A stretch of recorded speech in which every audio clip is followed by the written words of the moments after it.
tengok di beg kuning. Kalau nak beli boleh tengok dekat beg kuning tentang buku ni dan apakah isi kandungannya, ya. Dan di sini akan membawa anda kepada sebutan yang lebih tepat. Contoh, mungkin kita yang biasa-biasa kita akan baca Bismillahirrahmanirrahim, liilafi Quraisy ilafihim rihlatash shita'i was-sayf. Kita menggunakan mulut yang begitu. Tetapi bila kita masuk dalam bab itmamul harakat, kesempurnaan harakat, bicaranya dia kata kalau dhammah tu tak akan jadi kalau kita tidak memuncungkan bibir mulut ke hadapan. Muncung mulut ke hadapan.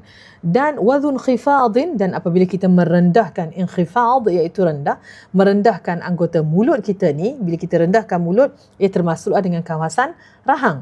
Wadhun khifadin bin khifadin lil fami, dengan merendahkan anggota rahang bawah ni, yatimmu wal maftuhu bil fathi fahami. Jadi maka akan sempurnalah bukaan untuk fathah dan juga kasrah. Itu sebagai contoh.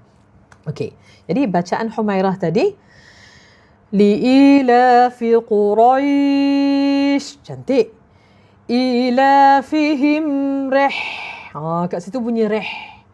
Jadi apa beza rihlata dengan rihlata? Rihlata, kita memang merendahkan betul-betul anggota rahang bawah kita. Kalau rihlata mungkin dalam keadaan senyuman, kan? Itu antara poin yang saya nampak lah, ya. Jadi di sini bukan berlaku pada Humairah sahaja, berlaku juga pada saya dahulu, berlaku dengan ramai orang. Jadi tujuan kita nak perbaiki yang ini ialah nak betulkan yang biasa kita buat dan nak biasakan yang setepatnya. Tahniah Humairah, semoga kita berjumpa lagi di mana-mana program ataupun jom ikut saya pergi umrah. Ya.